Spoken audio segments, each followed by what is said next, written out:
দরবারের গদি শিল্পী সাহেব হুজুর, আমার প্রাণপ্রিয় যুবক ভাই ও বাবাজিরা, পর্দার আড়ালের সম্মানিতা আবেদা জাহেদা খালেসা মা ও বোনেরা, সকলের মাঝে আমি আবারও বিনিময় করছি আহলে বায়াতের পক্ষ থেকে, আহলে সুন্নাতুল জামাতের পক্ষ থেকে আমি গুনাহগারের অন্তর থেকে আন্তরিক ভালোবাসার সালাম। আসসালামু আলাইকুম ওয়া রাহমাতুল্লাহি ওয়া বারাকাতুহু। ওয়া আলাইকুম আসসালাম। আসুন আমরা সকলে দলমত নির্বিশেষে সেই মহান রব্বুল আলামিনের দরবারে কালিমাতুশ শুকর আদায় করি, যেই আল্লাহ জাল্লা শানুহু ওয়া আম্মা নাওয়ালুহু ওয়া জাল্লা জালালুহু আমাদেরকে এমন একটা প্রতিকূল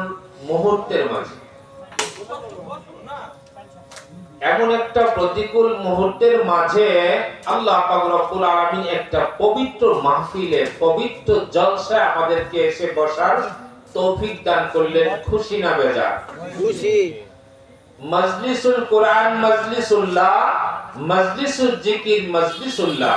যেখানে কোরআনের কথা হয় ওই মজলিসটা আল্লাহর মজলিস, যেখানে আল্লাহর শানে জিকির হয় এই মজলিসটাও আল্লাহর মজলিস। বলুন সুবহানাল্লাহ। আমরা তো কোরআনের কথা বলছি, শুনছি, আল্লাহর জিকির মশগুল আছি, এটা তো আল্লাহরই মজলিস। কি বলেন? এই আল্লাহর মজলিসে আমরা আসতে পারছি, বসতে পারছি, খুশি না বেজার? খুশি। অন্তরের অন্তঃস্থল থেকে যেই পরিমাণ খুশি হয়েছেন, ওই খুশির আনন্দের বার্তা দিয়ে আল্লাহকে একটু শুকরিয়া আদায় করে সকলে বলি আলহামদুলিল্লাহ। আলহামদুলিল্লাহ। বাগান ছোট হলেও আওয়াজ বড়, মাশাআল্লাহ। কয় এই বনেতে বাগ নাই রে, বাবিস না রে মনে, বড় বড় বাগ থাকে ছোট ছোট বনে। যদিও বাগান ছোট কিন্তু হাট করা আশেকানরা বড় বড়, এটা বোঝা যাইছে আওয়াজ। ছোট বন হলে তো ওখানেও বড় বাগ লুকায় থাকতে পারে। আল্লাহ কবুল করুক, সকলে বলুন আমিন। যাই হোক, আমরা কোরআনের মাহফিলে এসেছি। কোরআনের বাহিরে এবং হাদিস আর আল্লাহর ওলিদের জীবনের বাহিরে আমাদের কোনো কথা নাই, কারণ আমরা কোন দলের কথা না, আমরা স্বয়ং আল্লাহ, আল্লাহ রাসূলের কথা, আল্লাহর ওলিদের কথা কোরআন হাদিস মোতাবেক এটাই বলবো, এবং এটার মধ্যে আমাদের জিন্দেগি গঠন করার প্রয়োজন। ঠিক কিনা বলেন? যেখানে শুধুমাত্র আল্লাহর ভালোবাসা, দুনিয়ার মোহকে ত্যাগ করে এই 3.5 হাত বডির মধ্যে আমরা আল্লাহ তাআলার ভালোবাসা, নবীর ভালোবাসা দিয়ে অন্তরকে ভরপুর করব। আল্লাহ, আল্লাহ রাসূলের ভালোবাসা দিয়ে অন্তরকে আমরা ভরপুর করে রাখব। আসুন আমরা আল্লাহর ভালোবাসা, রাসূলের ভালোবাসা দিয়ে যে আমরা রাখবো, দলের কথা বলবো না, তবে পৃথিবীতে দল, যে সমস্ত নির্বাচিত, নির্বাচনের জন্য দল, এই দল দলের কথা বলবো না, এই দল দল নয়, এটা হলো দুনিয়ার রাজনৈতিক মসনদ দখলের দল।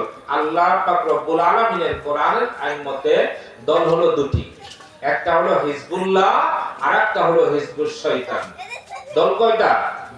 দুইটা, একটা হলো হিজবুল্লাহ আর একটা হলো হিজবুশ শয়তান। যারা হিজবুল্লাহ দলের মানুষ, তাদের দ্বারা কখনো কোনো অন্যায় অত্যাচার হতে পারে না, হবেও না, কখনো হবে না।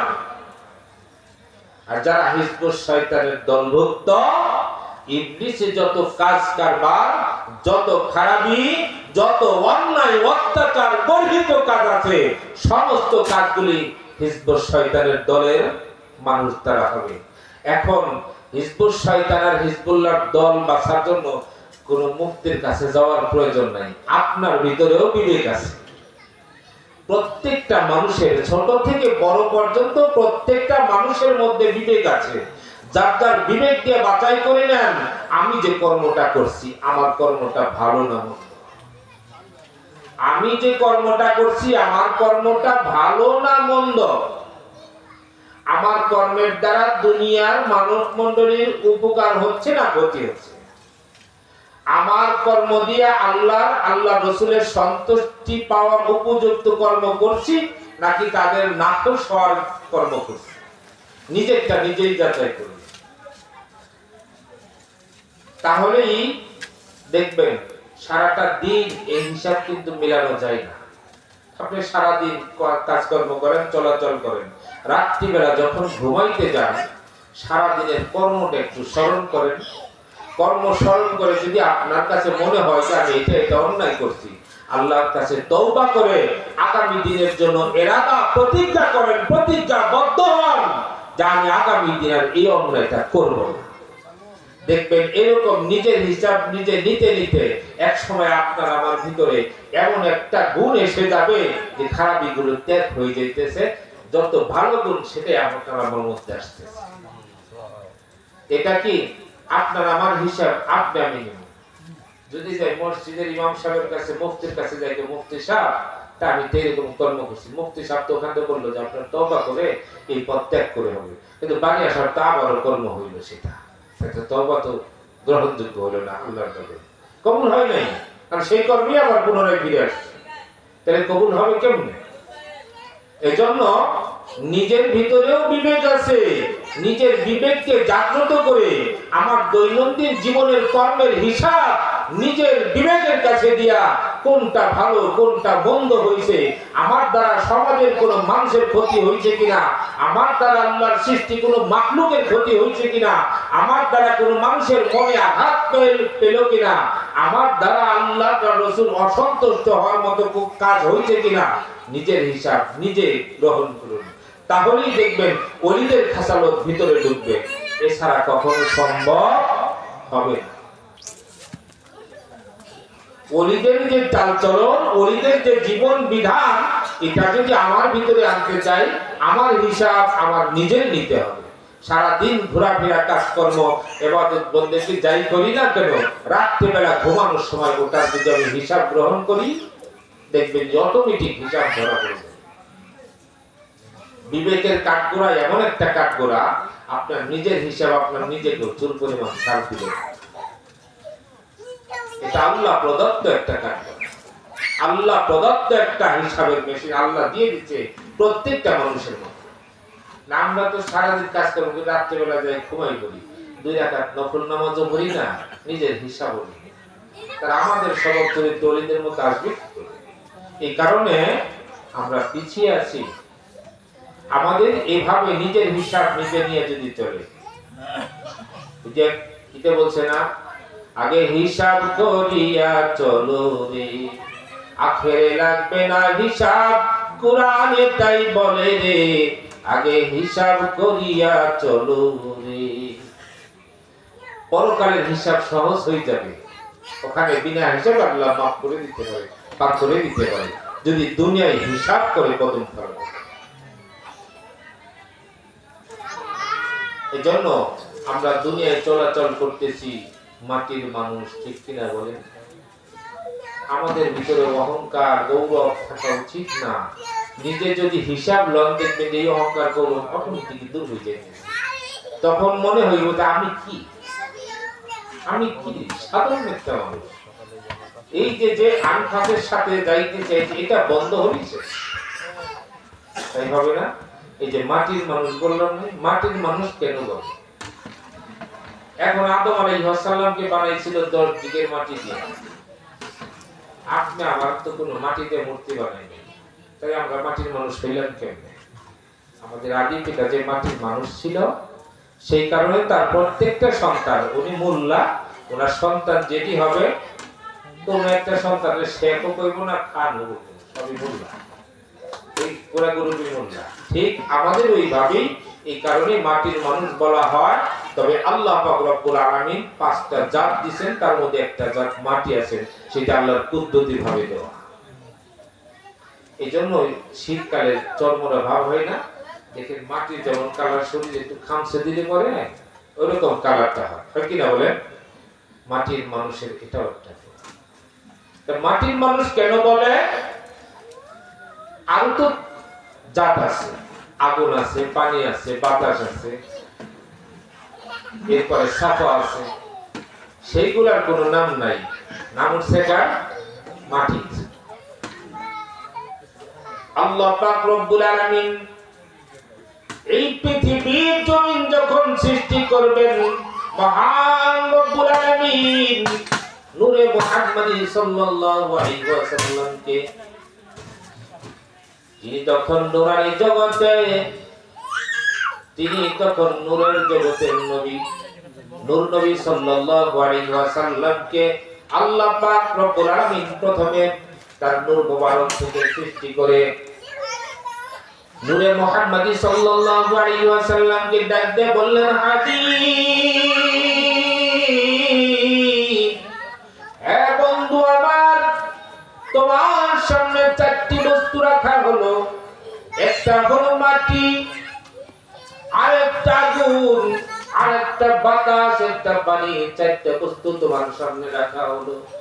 বন্ধু রে, দুনিয়ার জমিনে তোমাকে পাঠাবো ইহকাল পরকাল উভয় কালের জন্য রহমত বলে পাঠাবো। হে বন্ধু, তুমি যেইটাকে সাপোর্ট করবা, তুমি যেইটা সত্যায়িত করবা, আমি ওইটার উপরেই ইনসান বানাবো। বলুন সুবহানাল্লাহ। নূর নবী সাল্লাল্লাহু আলাইহি ওয়াসাল্লাম প্রথমে চলে গেলেন বাতাসের কাছে, যায় বললেন, আসসালামু আলাইকুম, হে বাতাস তুমি কে? বলছে, আমি বাতাস। তোমার কি ক্ষমতা আছে? বাতাস জিজ্ঞেস করছে, তুমি কে? আমিও আল্লাহর সৃষ্টি একজন মাখলুক, আমি তোমার কাছে জানতে চাই বাতাস তোমার কি ক্ষমতা আছে? বাতাস বলে, আমার প্রবল ক্ষমতা, প্রবল বেগে বয়ে যাইতে পারি। পারে কিনা বলেন? প্রবল বেগে বাতাস আসলে গাছপালা উলট পালট করে ঘূর্ণিঝড় হয় না, জায়গায় জায়গায় এলাকা সহ একার চুরমার করে দিয়ে যায়। এই যে কয়েক বছর আগে রসুলপুরে যে ঘূর্ণিঝড় হয়েছে, আমি গেছিলাম, তাল গাছগুলো উঠা করে দিচ্ছে, ঘর বাড়ি ভাঙচুর করে ফেলেছে, বাতাসের কি চোট। নূর নবী সাল্লাল্লাহু আলাইহি ওয়াসাল্লাম ডাক দিয়ে বললেন, বাতাস রে, আল্লাহ যদি তোমার দুনিয়ার জমিনে পাঠায় তুমি কি করবে?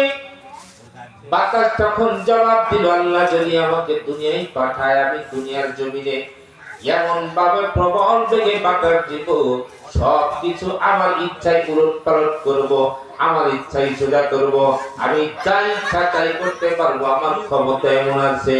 আল্লাহ রাসূল সাল্লাল্লাহু আলাইহি ওয়াসাল্লাম বললেন, বাতাস রে, তোমার ভিতরে যে অহংকারটা আছে, তোমার ভিতরে যে গৌরব আছে, ক্ষমতার গৌরব আছে, ক্ষমতার পরে আছে, হে বাতাস, তোমার ভিতর থেকে ক্ষমতার গৌরব, ক্ষমতার অহংকারটা, শক্তির অহংকার তোমার ভিতর থেকে ত্যাগ করো, আল্লাহর অনুগত হও। বলুন সুবহানাল্লাহ। নূর নবী তাকে পরামর্শ দিলেন, চলে গেলেন পানির কাছে, পানি তোমার কি ক্ষমতা আছে? পানি জবাব দিল, আমার এমন ক্ষমতা আছে, আমি যদি দুনিয়াতে যাই, আল্লাহ যদি পাঠায় দুনিয়ার জমিনে, আমি ইচ্ছা করলে মুহূর্তে ডুবায় মারতে পারবো, আমার ইচ্ছায় চলবো, যখন ইচ্ছা ডুবায় মারবো, এলাকা ডুবাই দেব, আবার যখন ইচ্ছা আমি তলদেশে যায় ভাসিয়ে তুলবো। আল্লাহর নবী সাল্লাল্লাহু আলাইহি ওয়াসাল্লাম, নূরের নবী তখন বললেন, পানি, তোমার ভিতরে যে অহংকার আমি দেখতে পাচ্ছি, পানি রে, তোমার এই অহংকারটা ভালো না। যে আল্লাহ তোমাকে সৃষ্টি করেছে, ওই আল্লাহর প্রতি অনুগত হও, তোমার ক্ষমতার অহংকার ছাড়ো, ক্ষমতার গৌরব ছেড়ে দাও। নূর নবী চলে গেলেন আগুনের কাছে, যা বললেন, আগুন তোমার কি গুণ আছে, কি ক্ষমতা আছে? আগুন বললেন, আমার ক্ষমতার সম্বন্ধে তুমি কি জানো? আমি ইচ্ছা করলে ধাউ ধাউ করে জ্বলে পুড়ে ছারখার করে দিতে পারি, মুহূর্তের মাঝে পোড়ায় ছাই বানাই দিতে পারি। আমি ইচ্ছা করলে এলাকা মুহূর্তের মাঝে পুরায় ছাই বানাই দিতে পারি, সবকিছু তামা তামা করে দিতে পারি। আছে না? এই আগুনের অহংকার আসেনি? আমাদের মতো আমাদের কত মানুষের মধ্যে এমন অহংকার আছে, আর আমার এটাগুলি এই মুহূর্তে সব তামা তামা করে দিতে পারি। বলেন এরকম হয়? খালি বলবি কেন হয় এরকম? কিন্তু এই মনে রাখবেন, যেখানে যে মানুষটার ভিতরে এইরকম প্রভাবটা হয়, এটা একমাত্র আগুনের সিফাতি গুণ। আগুনের প্রভাব তার ভিতরে জাগ্রত বেশি, তার ভিতরে জাগ্রত থাকার কারণে এই আগুনের প্রভাবে তিনি কাজ করছেন। আমার নবী সাল্লাল্লাহু আলাইহি ওয়াসাল্লাম বললেন, আগুন রে, তোমার ভিতরে অহংকার দেখতে পাচ্ছি। আল্লাহর সৃষ্টি জগতের মধ্যে তোমাকে দিয়ে ইনসান বানানো সম্ভব না। আগুন রে, তোমার অহংকারকে ত্যাগ করো, তুমি নম্র হও, আল্লাহর অনুগত হও, আল্লাহর গোলামি করো। বলুন সুবহানাল্লাহ। নূর নবী সাল্লাল্লাহু আলাইহি ওয়াসাল্লাম চলে গেলেন মাটির কাছে, যা বললেন, মাটি, তোমার কি গুণ আছে, কি ক্ষমতা আছে, তোমার কি শক্তি আছে? মাটি তখন বলল, আমার কোনো শক্তি নাই, আমার কোনো ক্ষমতা নাই, আমার কোনো গুণ নাই, আমার কোনো অহংকার নাই। আল্লাহর গুণেই আমি গুণান্বিত, আল্লাহর শক্তিতে আমি শক্তিমান, আল্লাহর ক্ষমতায় আমি ক্ষমতাবান। বলুন না সুবহানাল্লাহ। কে বলছে? মাটি। বাকি তিনটা বলে নাই, মাটিতে বলতেছে আমার কোনো শক্তি নাই, আমার কোনো ক্ষমতা নাই, আমার কোনো গুণ নাই।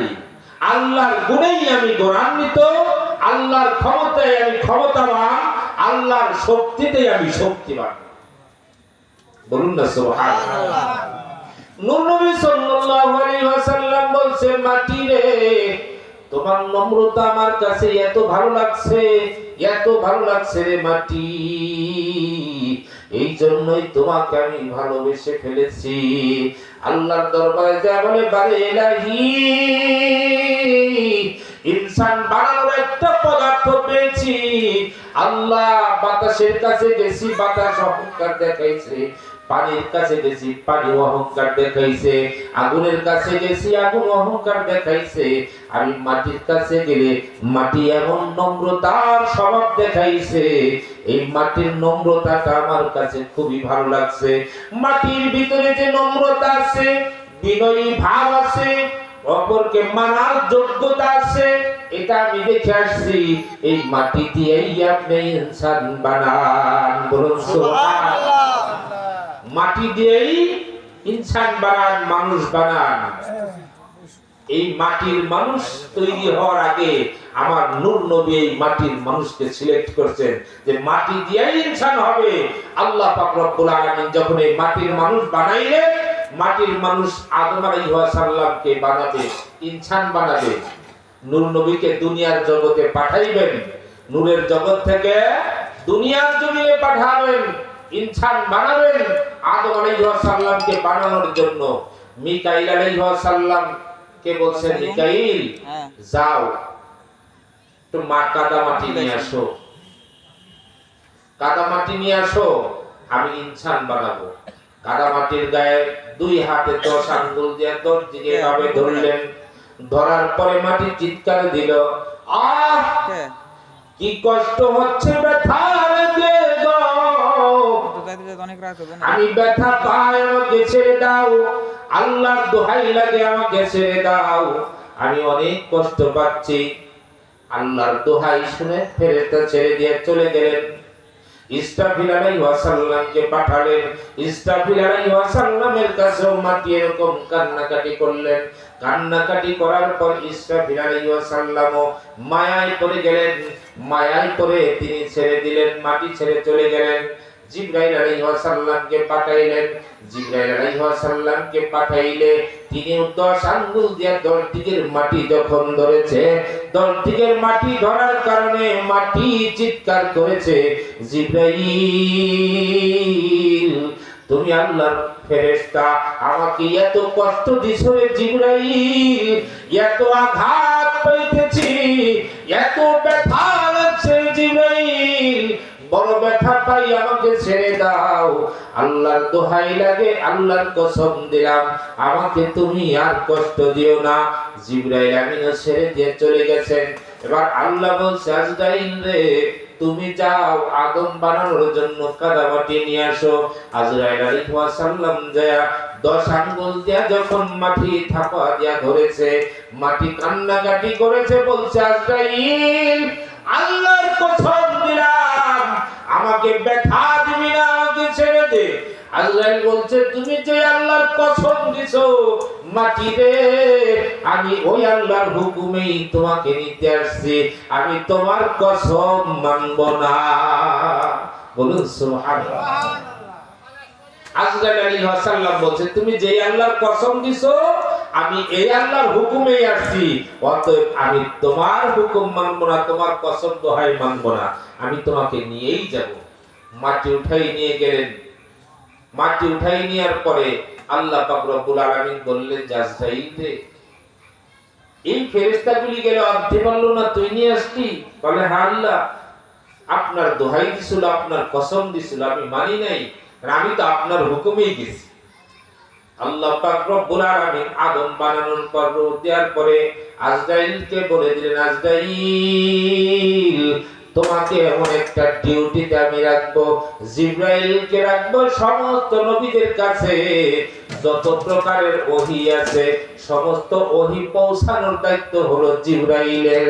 মিকাইলকে রাখবো আমি যত রকম বৃষ্টি পানি বর্ষণ করার দায়িত্বে। ইসরাফিলকে রাখবো আমি এরকম ভাবে বাতাসের দায়িত্বে। এর এক একজন ফেরেশতার এক এক রকম দিয়া আজরাইলকে ডাকতে বললেন, আজরাইল রে তোমাকে আমি ওই ডিউটিটাই দিব যেই ডিউটি তুমি কোনো দোহাই মানো নাই। এই আজরাইল যেই মাটির কাকুতি মিনতি মানো নাই, এই মাটি দিয়ে মানুষ বানাইয়া এই মানুষের ভিতরে যে রূপ দিব আমি রূপ ফুঁকে দিব, এই রূপটা আবার যখন আমার হুকুমে বের করবে এই রূপটা তুমি বের করে আনবা, এই ডিউটিটা তোমার পালন করতে হবে। আজরাইল বললেন, বারে ইলাহি এই রূপ যখন বের করব এই ডিউটিটা আমি পালন করতে পারবো না, এটা আমাকে দিবেন না। আল্লাহ বললেন, এটা তোমার দ্বারাই সম্ভব, আর কেউ এটা করতে পারবে না। কত সময় সন্তান মার বুকে দুধ খাইতেছে, এই সময় মায়ের সামনে থেকে সন্তান নিয়ে মাকে সন্তান হারা এমন একটা ব্যথা বেদনা দিয়ে সন্তান নিয়ে আসতে হবে। শিশু নাবালক সন্তান কিছু বুঝে না, ওই সন্তানকে এতিম করে মাকে নিয়ে আসতে হবে, সন্তানকে এতিম করে তার বাবাকে নিয়ে আসতে হবে। জিবরাইল রে জোরের ভাইয়ের সামনে থেকে তার জোরের ভাইকে নিয়ে আসতে হবে।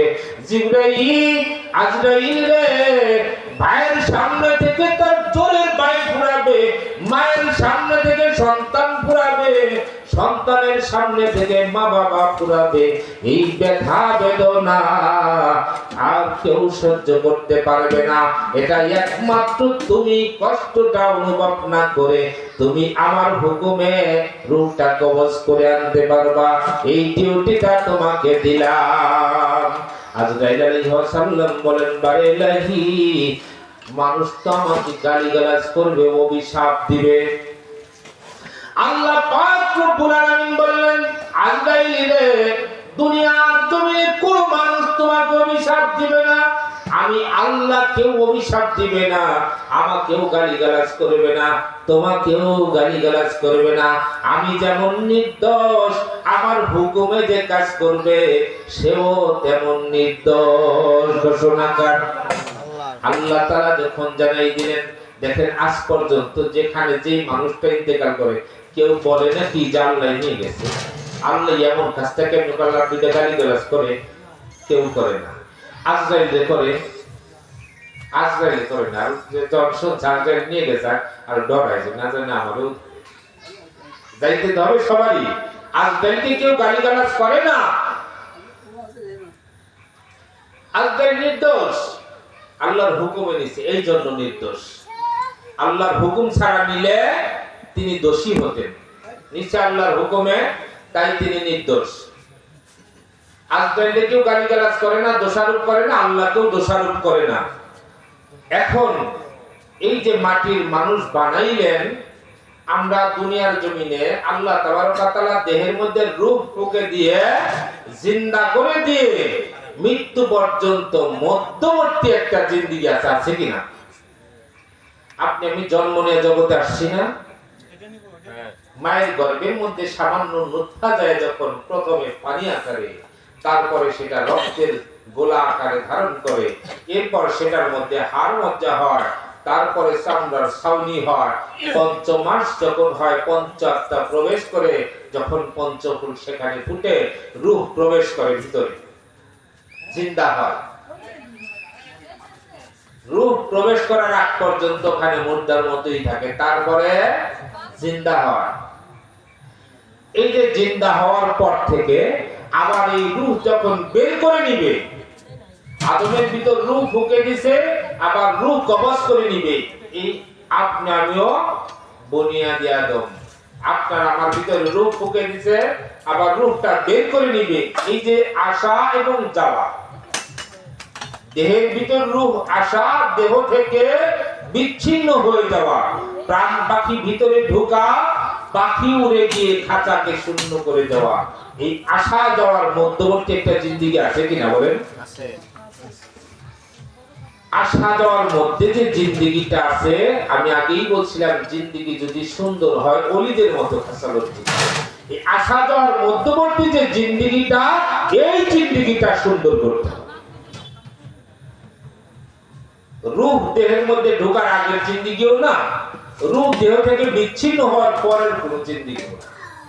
রূহ চলে গেলে তো তওবা করার সুযোগ মিলবে না, কি বলেন? এজন্য রূহ থাকা অবস্থায় আসছে যাওয়ার আগ পর্যন্ত এই যে মধ্যবর্তী একটা জিন্দেগি আছে, এই জিন্দেগিটা হলো সুন্দর করতে। যদি এই জিন্দেগিটা সুন্দর করতে না পারি, তাহলে আমাদের জীবন বৃথা। আল্লাহ পাক রব্বুল আলামিন বলেন, قد أفلح من زكاها وقد خاب من دساها। আল্লাহ পাক রব্বুল আলামিন বললেন, হে দুনিয়ার মানুষকে, নিশ্চয়ই নিশ্চয়ই তোমরা যারা তোমাদের মধ্যে 3.5 হাত বডির মধ্যে একটা কলব নামক একটা গোশত আছে, তোমরা যারা এই 3.5 হাত বডির মধ্যে ছোট্ট গোশতের টুকরাটা কলবটা যে ভালো করতে পারলো, ওই ব্যক্তিটার তামাম জিন্দেগি ভালো হয়ে গেল। সুবহানাল্লাহ।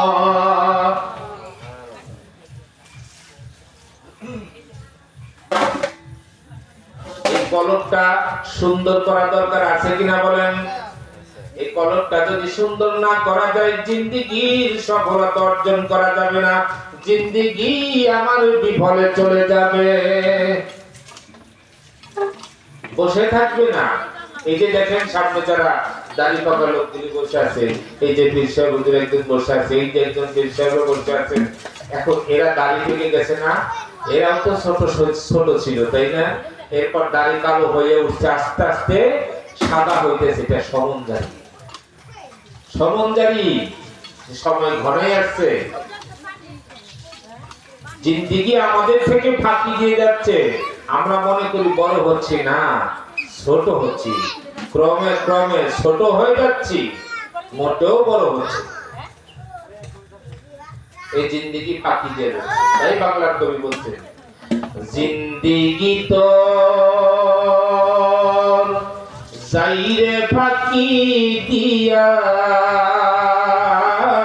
রে সোনার আদম, জিন্দেগি তোর যায় ফাঁকি দিয়া, জিন্দেগি তোর যাই রে ফাঁকি দিয়া রে সোনার আদম, জিন্দেগি তোর যায় ফাঁকি দিয়া। ও আদম রে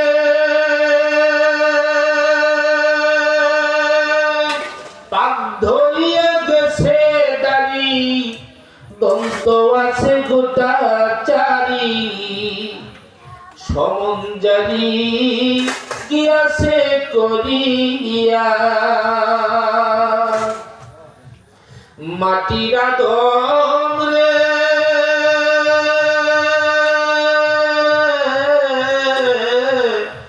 পাক ধরিয়া গেছে দাড়ি, দন্ত আছে গোটা চারি, সমঞ্জারি গিয়াছে করিয়া রে মাটির আদম, জিন্দেগি তোর যাই ফাঁকি দিয়া, জিন্দেগি তোর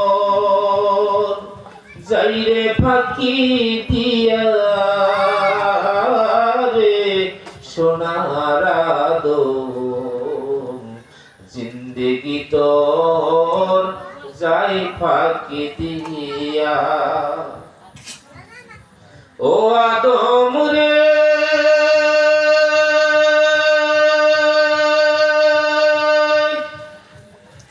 কামিনীর ওই কোলেতে কাল ঘুমেতে রইলি তুই, সারা নিশি কাটাইলি তুই ঘুমাইয়া ঘুমাইয়া, সোনার আদম রে কামিনীর ওই কোলেতে কাল ঘুমেতে রইলি তুই, সারা নিশি কাটাইলি ঘুমাইয়া ঘুমাইয়া রে সোনার আদম, জিন্দেগি তোর যাই ফাঁকি দিয়া, জিন্দেগি তোর যাই রে ফাঁকি দিয়া রে সোনার আদম, জিন্দেগি তোর যাই ফাঁকি দিয়া। ঠিক কিনা বলেন? এই জিন্দেগি আমাদের থেকে ফাঁকি দিয়ে যাচ্ছে, কিন্তু জিন্দেগিতে যে বন্দেগি করার কথা ছিল সে বন্দেগির ধারে কাছেও নেই। আল্লাহ পাক রব্বুল আলামিন বলছে, বান্দা তোমার এই 3.5 হাত বডির মধ্যে ছোট্ট একটা গোশতের টুকরা আছে। আল্লাহ রাসূল বলছেন, আলা ইন্না ফিল জাসাদি মুদগাতান ইযা সালুহাত সালুহাল জাসাদু কুল্লুহু ওয়া ইযা ফাসাদাত ফাসাদাল জাসাদু কুল্লুহু আলা ওয়া হিয়াল কলব। হে আমার সাহাবীরা, তোমাদের এই 3.5 হাত বডির মধ্যে ছোট্ট একটা গোশতের টুকরা আছে। এই গোশতের টুকরাটা যার ভালো হয়ে যাবে, বাম স্তরের 2 আঙ্গুল নিচে কলবে লতিফা, এই গোশতের টুকরাটা যার ভালো হয়ে যাবে তার সর্বাঙ্গই ভালো হয়ে যাবে, তার সারা দুনিয়া ভালো হয়ে যাবে, সারা পৃথিবী তার ভালো হয়ে যাবে। আর যার এই ছোট্ট গোশতের টুকরাটা কালো হয়ে যাবে তার সমস্ত কিছুই কলুষিত হবে। এই জন্য এই গোশতের টুকরাটা আমাদের ভালো করা দরকার আছে কিনা বলেন? দরকার আছে? মনে করেন আপনারা? কলবটা পরিষ্কার করা দরকার আছে। আল্লাহ পাক রব্বুল আলামিন সালাতের হুকুম দিয়েছেন, 5 ওয়াক্ত নামাজ আমরা পড়ি না। আল্লাহ পাক রব্বুল আলামিন কোরআনুল কারীমে নিজেই বলেছেন, আকিমিস সালাতা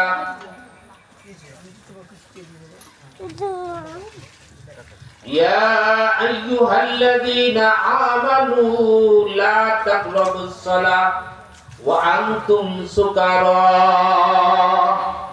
আল্লাহু আকবার। ঘোষণাকার আল্লাহ। আল্লাহ পাক রব্বুল আলামিন যত আদেশ করেছেন, যত নিষেধ করেছেন, কোন মুমিনের জন্য কোনো আদেশও নাই, মুমিনের জন্য কোনো কিছু নিষেধও নাই। মুমিন যারা হয়ে গেছে সমস্ত আদেশ নিষেধ মানিয়েই তারা মুমিন হয়ে গেছে। আর মুমিনের জন্য আদেশ আল্লাহ করেন নাই, মুমিনের জন্য নিষেধ আল্লাহ করেন নাই। কোনো হুকুম জারি নাই, কোনো বাধা বিঘ্ন নাই।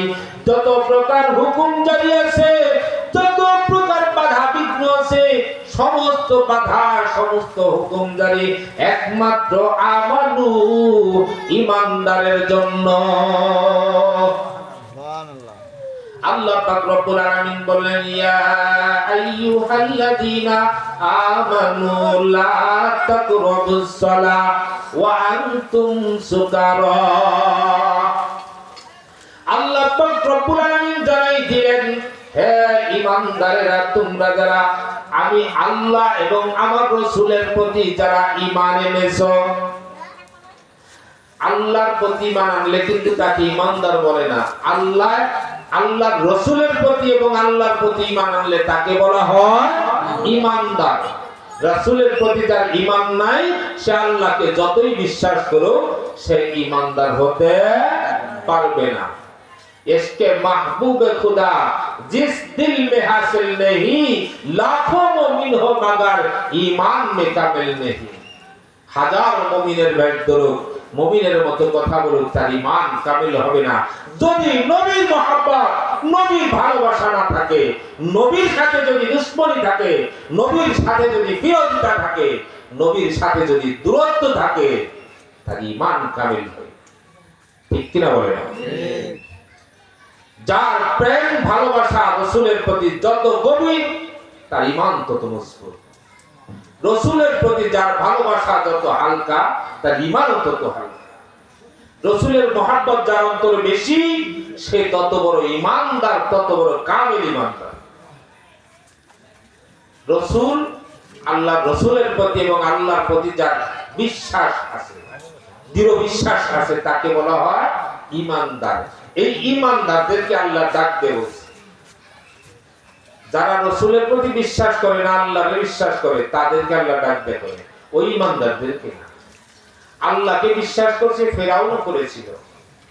ফেরাউন মুসা আলাইহিস সালাম আল্লাহর পাঠানো দূত, আল্লাহর পাঠানো পয়গম্বর মুসা আলাইহিস সালামকে বিশ্বাস করে নাই। নমরুদের জামানায় নমরুদ আল্লাহকে বিশ্বাস করত, মানতে পারে না ইব্রাহিম আলাইহিস সালামকে। ঠিক কিনা বলে? আমাদের নবী মুহাম্মদ সাল্লাল্লাহু আলাইহি ওয়াসাল্লামের জামানায় আবু জাহেল আল্লাহর আছে, এটা আবু জাহেল জানে। আল্লাহর সৃষ্টিকর্তা, এটা আবু জাহেল জানে। আবু উতবা, শাইবা, আবু লাহাব তারা জানে। সিদরাতুল মুনতাহা কয়টা জানালা দরজা, এটাও সিদরাতুল মুনতাহা আছে, তাও আবু জাহেল জানে। আবু জাহেল আল্লাহরে মানছে, মানতে পারে নাই এতিম বলে মুহাম্মদ সাল্লাল্লাহু আলাইহি ওয়াসাল্লাম যার কিছু নাই, তাকে মানতে পারেন নাই। বলছে সমাজে এত বড় বড় ধনী ব্যক্তি থাকতে, এত বড় বড় প্রতাপশালী শিক্ষিত সুদর্শন পুরুষ থাকতে, তোমার মতো একটা এতিম বালক যার কিছু নাই, ঘর নাই, বাড়ি নাই, টাকা নাই, পয়সা নাই, তাকে আল্লাহ নবী বানাইতে চোখে দেখলো, আর মানুষ চোখে দেখলো না। ঘটনা না হুজুর? আল্লাহ তো তার উসিলাই দুনিয়া পাঠিয়েছে, দুনিয়া বানাইছেই তার উসিলা। নূর নবীর নূরের উসিলা, নূর যেই দুনিয়ার জগৎ সৃষ্টি, সে এতিমের ঘরে আসুক আর রাস্তার মধ্যে পড়ে, আল্লাহ পছন্দ করছে তার এতিম বানাইয়া, অর্থাৎ এই এতিম বানাইয়া। এর মধ্যে অনেক শিক্ষণীয় বিষয় আছে, এদিকে যাওয়ার সময় নেই, অনেক লম্বা হয়েছে। সারা রাত বললেও একটা বিষয় নিয়ে দাঁড়াবো বা বের হয়ে যাবে, অনেক পুরাবে। যে কথা বলতেছিলাম, যে যারা আল্লাহকে মানছে, নবী মানে নাই, তারা কখনো ঈমানদার হতে পারে না। আল্লাহ ডাক দিয়েছে কোন ঈমানদাররে?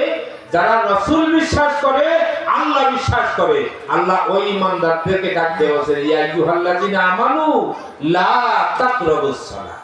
হে ঈমানদারেরা, তোমরা নামাজের নিকটতম হও না, নামাজের ধারে কাছেও যায় না। কেন? আল্লাহ কোরআনে 82 বার জায়গায় 82 জায়গায় মতান্তরে কম বেশি আল্লাহ বললেন যে তোমরা সালাত কায়েম করো, অধিক সংখ্যক জায়গায় বলছেন যাকাত আদায় করো। সালাত কায়েমের সাথে সাথে যাকাতও আদায় করো। তাহলে এখানে আবার আল্লাহ সালাতের কথা নিষেধ করলেন, বিষয়বস্তু আছে না?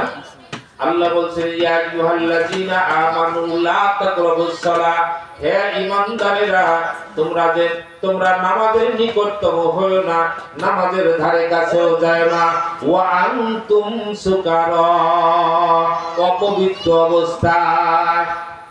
এখন আপনার শরীর পাক নেই, আপনি যদি সমাজের দায়বদ্ধ হয়ে হোক, লোকজন খুশি হবে, না গেলে বেজার হয়, না গেলে মানুষ মন্দ বলবে, সমাজে না যায় পারেন না, মসজিদের কাছে বাড়ি, শরীর তো পাক নেই, চলতে যায় নামাজে খারাইবে। আল্লাহ আকবার তো নামাজে খারাইছে, নামাজ হবে না? মানুষের মধ্যে তো স্বর্ণে কইতেও পারতেছেন না, নামাজে খারাই গেছে। নামাজ তো হবে না, বরং আল্লাহর সাথে মুনাফিকি করা, ধোঁকা দেওয়া, আল্লাহকে ধোঁকা দেওয়ার পাপের সাথে। মানুষকে সন্তুষ্ট করে, মানুষ দেখানোর জন্য সালাত আদায় করলো, আল্লাহকে ধোঁকা দিয়া, এটা বড় মহাপাপী হয়ে যাবে। কারণ মানুষ দেখানো নামাজের কথা আল্লাহ কোরআনে বলছেন, ফাওয়াইলুল লিল মুসাল্লিন, এক শ্রেণীর নামাজীদের জন্য ওই নামক দুজক, তারা এমন দুজকে পড়বে, ক্ষতিগ্রস্ত হবে। কেন পড়বে? আল্লাযীনা হুম আন সালাতিহিম সাহুন, তারা যে কর্মগুলি করে নিজেদের কর্মের খবর নিজেদের কাছেই নাই। আল্লাযীনা হুম ইউরাউন, আল্লাহু আকবার। আল্লাহ বলছেন তারা শুধু লোক দেখানোর জন্য, সমাজ রক্ষার জন্য, সমাজে না গেলি মানাই না, ভালো দেখাই না। বিবি বাড়িতে গেছে, বাড়িতে পড়ি আর না পড়ি, বিবি বাড়ি আসছি, নামাজ যদি না পড়ি, মানুষে কইব কি? এমন লোক দেখানো নামাজের কোনো ফায়দা নাই। আল্লাহ তাদের জন্য শক্ত আযাবের ব্যবস্থা আছে, দোজখ নির্ধারিত করে রাখছেন। এখন আসুন যে বিষয়টা বলছিলাম, আল্লাহ বলছেন লা তাকরাবুস সালাহ, নামাজের ধারে কাছেও যায় না অপবিত্র অবস্থা। এই অপবিত্রতার বাহ্যিক দিক হইল আরকান আহকাম 13 ফরজ। নামাজের ভিতরে বাহিরে 13টা ফরজ। অনেক মুসল্লিকে জিজ্ঞেস করলেও পারে না। আরকান আহকাম 13 ফরজ। এই যে নামাজের বাহিরে হলো 7টা ফরজ, নামাজের ভিতরে ফরজ 6টা। নামাজের ভিতরে একটা কম, নামাজের বাইরে একটা বেশি। এবং নামাজে যাওয়ার আগে বাইরের 7টা পালন করা দরকার। শরীর পাক, কাপড় পাক, নামাজের জায়গা পাক, সতর ঢাকা, কিবলামুখী হওয়া, ওয়াক্ত মতো নামাজ পড়া, নামাজের নিয়ত করা। এই 7টা হলো নামাজের বাইরের ফরজ। 7টার একটা যদি না হয় আপনার নামাজ হবে না। ভিতরের ফরজটা আপনি যদি নাও জানেন তাও পালন হয়ে যাইতেছে। তাকবীরে তাহরিমা বলা, দাঁড়িয়ে কেরাত করা হইতেছে না? বলেন, আপনি যদি জানেন যে তাকবীরে তাহরিমা বলা ফরজ না সুন্নত না নফল, কিছুই জানলেন না, তাও কিন্তু আল্লাহু আকবার করে তাকবীর তাহরিমা বাঁধতে হবে, তাকবীর দিতে হবে, তাহরিমা বাঁধতে হবে, হবে কি না? বলেন, এটা কিন্তু ফরজ। নামাজের ভিতরটা পালন হইতেছে, কিন্তু বাহিরেরটা যদি সমস্যা থাকে, যদি সেটা সঠিকভাবে আদায় না হয়, ওই ভিতরে 6টা পালন করলেও নামাজ হবে। বাহিরেরটা আগে, বাহিরের গুলি হইল দূর করতে হবে, পবিত্র হতে হবে বাহিরের গুলি, তারপরে ভিতরে গুলি অটোমেটিকলি আদায় হতে থাকবে। ঠিক তেমনি ভাবে এটা হলো বাহ্যিক দেখার দৃষ্টিতে। আপনার আমার শরীরের উপর দেয়া উপরে নাফাক, কাপড়ে একটা নাফাক করছে, কাপড়ের নাফাক ধুইলে পরে চলে যায়, কিন্তু অন্তরের মধ্যে যদি নাফাক লাগে সেটা কি দিয়ে দেবে? আল্লাহর ওলি হযরত বায়জিদ বুস্তামি রাহমাতুল্লাহ আলাইহি রাস্তার পাশ দিয়ে হেঁটে যাচ্ছে, একটা কুকুর এসে বায়জিদ বুস্তামির কাপড়ের সাথে ঘেঁষা লাগাইছে। আল্লাহর ওলি হযরত বায়জিদ বুস্তামি রাহমাতুল্লাহ আলাইহি ডাকতে বলে, হে কুকুর, কেমন কাজটা করলি? আমার কাপড়টা নাপাক করে দিলি। যায় পানি দিয়ে কাপড়টা ধুইতেছে, 7 বার বিসমিল্লাহ বলে ধুইলেন। 7 বার বিসমিল্লাহ বলে 3 বার ধোয়ার পর সন্ত জাগলে আবারও ধুইলেন। এবার কুকুর ফরিয়াদ করে, বারে ইলাহি, ক্ষণিকের জন্য আমাকে মানুষের জবান দান করো। আল্লাহ, তোমার কাছে সাহায্য চাই, আমি তোমার ওলি বায়েজিদের সাথে একটু কথা বলবো, আমাকে একটু মানুষের জবান দান করো। আল্লাহ পাক রব্বুল আলামিন কুকুরের ফরিয়াদ কবুল করলেন। কি বলেন? করে না আল্লাহ? না খালি মানুষটা করে? আল্লাহ সমস্ত মাখলুকের খোরাক দেয়, সমস্ত মাখলুকের লালন পালন কর্তা, সৃষ্টিকর্তা, সমস্ত মাখলুকের প্রতি রহমত বর্ষণ করেন, সকলের কথাই শুনেন। আপনি আমি মনে করি 2 ওয়াক্ত নামাজ পড়ি, আল্লাহ আমার কথা শুনে আর কেউ কথা শুনে না। আপনি আল্লাহ সবারই পারেন, সবার কথাই শুনেন। এটা ভুল ধারণা, সবার কথাই শুনেন। এবার কুকুর মানুষের জবান খুলে গেল। আল্লাহ কুকুরের জবান খুলে দিলে কুকুর ডাক দিয়ে বলছে, বাইজি, আমার সাথে তোমার ঘেঁষা লেগে গেছে, তুমি কাপড়টা নাপাক হইছে ধুয়ে নিলা। বাইজি রে, তুমিও যে আল্লাহর সৃষ্টি, আমি কুকুরও সে আল্লাহর সৃষ্টি। আমি কুকুর বলে এত নিন্দনীয় হয়ে গেছি, তুমি ইনসান, তুমি আল্লাহর কাছে মহাপুরুষ হয়ে গেছো। বায়েজিদ রে, আমার একটা প্রশ্ন আছে। আল্লাহর ওলি বায়েজিদ বলে, কুকুর তুমি মানুষের মতো কথা বলতে পারতেছো, আমি অবাক হয়ে গেছি, বলো তোমার কি প্রশ্ন, আমি শুনবো। এবার কুকুর বলতেছে, বায়েজিদ, তোমার কাপড়ে নাপাক লাগছে, কাপড়টা ধুইলা, পানি দিয়ে ধুইলা, নাপাক ধুয়ে গেল, কাপড় পবিত্র হলো। বায়েজিদ রে, তোমার অন্তরের মধ্যে যে অহংকারের ময়লা লাগলো, তুমি ইনসান উত্তম, আমি কুকুর, আমি নিম্ন, আমি একেবারে নিঃস্ব, আমাকে নিঃস্ব মনে করলে, আমার গায়ের ময়লাটা নাপাকি মনে করে ঘৃণাই থুতু করলে। বায়েজিদ রে, তোমার এই অন্তরের ময়লা কোন পানি দিয়ে ধুইবা? কেমন কথাটা বলছে, আল্লাহর ওলিকে ঠেট মেরে দিছে। একটা কুকুরে আল্লাহর ওলিকে ঠেট দিছে। বায়েজিদ, কাপড়ের ময়লা পানি দিয়ে ধৌত করলা, কাপড়টা পরিষ্কার পরিচ্ছন্ন হলো, পবিত্র হলো, অন্তরটা কোন পানি দিয়ে ধুইবা? বায়েজিদ বস্তার মাথায় কেমন যেন একটি হয়ে গেছে, হ্যাঁ হয়ে গেছে, কিরে কুকুরে আমার এই রকম একটা শিক্ষা দিল। বায়েজিদ গোস্তামি বলছে, কুকুর তুমি ঠিকই বলেছো, কাপড়ের ময়লাটা ধোয়া যায়, পানি দিয়ে ধুইলে কাপড় পরিষ্কার হয়, পবিত্র হয়, অন্তরের ময়লা তো এই পানি দিয়ে ধোয়া যায় না। এরে কুকুর, তোমার কাছে আমার একটা আবদার আছে। বায়েজিদ গোস্তামি বলছে, তখন কুকুর বলছে, বলেন কি আবদার আছে? বায়েজিদ গোস্তামি বলছে, কুকুর রে, তোমার সাথে আমি দোস্তি করব, তুমি আমার এমন একটা উপদেশ দিলা রে কুকুর, তোমার উপদেশটা আমার বড় কার্যকর। অন্তরের মধ্যে যে নিন্দাবাদ ছিল, অন্তরের মধ্যে যে ঘৃণাটা ছিল, এ কুকুর রে, তোমার কথায় আমার অন্তরে তুমি যদি আজ না বলতা, এই নিন্দাটা আমার অন্তরের মধ্যে থাইকে যাইতো, ঘৃণাটা অন্তরের মধ্যে থাইকে যাইতো, এই নিন্দা থেকে আমি মুক্ত হতে পারতাম না। তুমি আমার এত সুন্দর পথ দেখাইছো রে কুকুর, এই জন্য আমি তোমার সাথে দোস্তি করতে চাই, আসো হাত মিলাই। কুকুর বলে, না রে বায়েজিদ, না, তোমার সাথে আমার দোস্তি হবে না। বায়েজিদ বলছে, কেন দোস্তি হবে না? কুকুর বলছে, তুমি ইনসান, আশরাফুল মাখলুকাত, সমস্ত মাখলুকের মধ্যে শ্রেষ্ঠ। আমি কুকুর, আল্লাহর সৃষ্টি হলেও আমার দায়িত্ব তোমার গোলামি করা, তোমার দায়িত্ব আমার গোলামি করা না। আমি তোমার সাথে দোস্তের উপযুক্ত নয়। বায়েজিদ রে, আল্লাহর কাছে যদি তুমি সন্তোষ অর্জন করতে পারো, তুমি জান্নাতে চলে যাবে, দোস্তেও হয়ে তুমি জান্নাতে যাইবা, আমি সইতে পারবো না রে বায়েজিদ, আমি কুকুর, আমার তো জান্নাত নাই, আমার হিসাব নাই।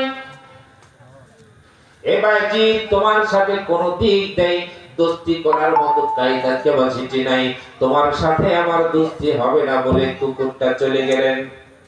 বায়জিদ বোস্তামির চক্ষু খুলে গেল, অন্তরের মধ্যে নিন্দা আসেনি, আমাদের এই নিন্দা আছে, এর কেউ আছে। আজকে যে বৃষ্টি নামছে, আমি তো ভাবছিলাম এই মুরাদা কবি ঘুরতে বুঝি এই নিন্দা নিন্দা সব ধুয়ে গেছে, কারণ এই খাদ্য বলে আসছে তাই। এই বড় ভাইরাস করোনা ভাইরাস, মানুষ মরে শেষ হয়ে যায়, তার গুনাহ করার সুযোগ থাকে না। আর এই ভাইরাস এমন ভাইরাস, জীবন ভর যতকাল বেঁচে থাকবে অন্যায় করাইতেই থাকে, পাপ জমাইতেই থাকে। তাহলে এটা বড় ভাইরাস না? অন্তরের মধ্যে থেকে বাহ্যিক ময়লা পরিষ্কার করে সালাতে গেলে পরে কাপড় পরিষ্কার পরিচ্ছন্ন হলো, কিন্তু নামাজে সালাতে দণ্ডায়মান হয়েছেন, পাশে একজন মানুষ দাঁড়াইছে, তার সাথে আপনার ঝগড়া, কিন্তু পাশে দাঁড়ানোর কারণে আপনার মনের মধ্যে খালি খুটখুট খুটখুট করতেছে, এই ছেলে কেন ছেলে পাশে হয় না, এরকম দ্বন্দ্ব যা থাকে পাশে দাঁড়াইলে এই দেখেন পাশে আর জায়গা পাইনি, মরবার জায়গা আমার কাছে সেখানে নামাজের মধ্যে দাঁড়াইছে। এক মসজিদে নামাজে দাঁড়াইছে, দ্বন্দ্ব আছে দেখে ওই কাতারই দাঁড়াবে। আবার কেউ কেউ এমন আছে ওই মসজিদে যাই দেখে ওই যে মসজিদে নামাজ পড়ে ওই মসজিদে নামাজই তো আছে, এরকম হিংসা। এই অন্তরকে পরিষ্কার করার জন্য অন্তরের মধ্যে 6টা মূল রোগ, মূল রোগ হলো 6টা: কাম, ক্রোধ, লোভ, মোহ, মদ, মাৎসর্য, ষড়রিপু। এই ষড়রিপুর প্রভাব আমার দাদা হুজুর রাজবাড়ির প্রফেসর ডক্টর আব্দুর রশিদ আল চিশতি নিজামী মধ্যে জিল্লুহুল আলী, তিনি তার কিতাবের মধ্যে লিখছেন কাম, ক্রোধ, লোভ, মোহ, মদ, মাৎসর্য, এগুলার প্রভাব বিস্তার কেমন? হিংসা, নিন্দা, গীবত, সেগায়, চগলখুরি, অহংকার, অহমিকা, আমিত্ব, নেতৃত্ব, প্রভুত্ব, মিথ্যা কথা, মিথ্যা অপবাদ, পরনিন্দা, এইগুলি হইল এই ষড়রিপুর প্রভাব। এগুলি ষড়রিপুর প্রভাব। কত মানুষ এমন আছে তরিকার পথে ঢুকেও হিংসা দূর করতে পারে নাই, নিন্দা দূর করতে পারে নাই, গীবত দূর করতে পারে নাই, অন্যের দুশ্চর্চা করে। আবার কত মানুষ তরিকার বাইরেও এগুলো পালন করে, তরিকার ভিতরে থাকেন আর বাইরে থাকেন, দেশে থাকেন আর বিদেশে থাকেন, জমিনে থাকেন আর আসমানে যান, পানির তলদেশে যারা শূন্য মণ্ডলে ভেসে বেড়ান, সেটা দেখার প্রশ্ন না। প্রশ্ন হলো মাথার তালু থেকে শুরু করে, মাথার চাঁদি থেকে শুরু করে পায়ের তালু পর্যন্ত সর্ব অঙ্গটা পবিত্র করা। আপনি যে দেশে যে প্রান্তে থাকেন ওটা বড় কথা না, বড় কথা হলো একজন পবিত্র পরিশুদ্ধ মানুষ হওয়া দরকার, ঠিক কিনা বলে? এই জন্য মিথ্যা কথা, হিংসা, নিন্দা, কিবাদ, সেগায়ের, চগলখুরি, অহংকার, অহমিকা, আমিত্ব, নেতৃত্ব, প্রভুত্ব, মিথ্যা কথা, মিথ্যা অপবাদ। মিথ্যা কথা কেমন বস্তু? মিথ্যা কথাটা মনে হয় স্বাভাবিক একটু, তাই না? আল্লাহ কতটুকু বান্দারে ভালোবাসে মিথ্যা বললে? আল্লাহর কোরআন থেকে বলবো, আল্লাহর কোরআন আল্লাহ বলছেন লানাতুল্লাহি আলাল কাযিবিন। আল্লাহ পাক রব্বুল আলামিন বললেন, বান্দারে মায়ের গর্ভের মধ্যে যখন তুই ছিলি, তোর মুখটা আবরা দিয়ে নাভি নারীর সঙ্গে, মায়ের জয়েন নারীর সঙ্গে জয়েন করে দিয়ে পচা রক্ত আহার করাইয়া জীবিত রাখছি রে বান্দা। মুখটা পবিত্র রেখেছি, দুনিয়ার জমিনে সেই পবিত্র মুখ দিয়া আমি আল্লাহরে স্মরণ করবা, আমি আল্লাহকে আল্লাহ আল্লাহ বলে ডাকবা বান্দা, আমার জিকির করবা বান্দারে। আমাকে তুমি ডাকার জায়গাটা, স্থানটা তুমি অপবিত্র মিথ্যা কথা বলো অপবিত্র করলা বান্দারে, তোমার জবানের কথার কোনো মূল্য হবে না। আগের জামানায় আল্লাহ রাসূল সাল্লাল্লাহু আলাইহি ওয়াসাল্লাম বলছেন, আলী রে, মাটির টুকটার মধ্যে সূরা ইখলাস পড়ে যদি কেউ ফু দেয়, মাটির টুকটাটা স্বর্ণ হয়ে যাবে। বলুন সুবহানাল্লাহ। কৌশল শিখেলাম নাকি? বাড়িতে বানাইতে পারবো মনে মনে, আমিও মনে করি যে বাড়িতে বানাতে পারবো। হ্যাঁ, এখনো হবে। ওই মাটির টুকরাই স্বর্ণ হবে। সূরা ইখলাস করে রাসূলের জবানের কথা কখনো মিথ্যা হতে পারে না, সেটা সব ঠিক। হযরত আলী রাদিয়াল্লাহু তাআলা আনহু বাসায় গিয়ে মাটির টুকরাটা সামনে নিয়ে সূরা ইখলাস করে 3 বার করে ফুঁকেছে, স্বর্ণ তো হয় না। পড়তে পড়তে 300 বার পড়ছে, তাও স্বর্ণ হয় না। রাসূলের দরবারে যায় বলছে, ইয়া রাসূলুল্লাহ সাল্লাল্লাহু আলাইহি ওয়াসাল্লাম, নবীজি আপনি বললেন সূরা ইখলাস করে ফু দিলে মাটি স্বর্ণ হয়। আমি তো বাসায় গিয়ে সূরা ইখলাস করে ফু দিতে দিতে সূরা ইখলাস পড়তে পড়তে অসংখ্যবার পড়েছি, আমার মাটির তলা কখনো স্বর্ণ হয় নাই, মাটি খাঁটি মাটি হয়ে আছে। আমার নবী বললেন, আলী রে, তোমার জবান দিয়ে কি কোনো মিথ্যা কথা বলছনি? হযরত আলী রাদিয়াল্লাহু তাআলা বললেন, নবীজি আমি কখনো জবান দিয়ে মিথ্যা কথা বলি নাই, আমি কোনদিন জবান দিয়ে মিথ্যা কথা বলি নাই। যখন মিথ্যা কোনটা মিথ্যা সত্য বুঝি, তারপর থেকে জবানে আর মিথ্যা কথা কখনো বলি নাই। আমার নবী বললেন, আলী একটু ভেবে দেখো। কিছু সময় মাথা নিচু করে ভেবে আলী বললেন, ইয়া রাসূলুল্লাহ সাল্লাল্লাহু আলাইহি ওয়াসাল্লাম, আমি ভেবে চিন্তেই বলেছি, আমার জবানে কখনো মিথ্যা কথা বলি নাই। আমার নবী ডাক দিয়ে কয়, আলী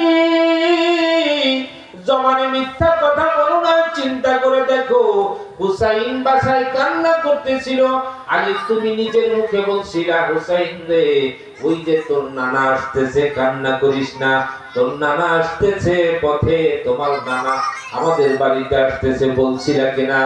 আলী বলে, হ্যাঁ আমি বলেছিলাম। বলে, আমি কি সেদিন তোমার বাসায় গিয়েছিলাম?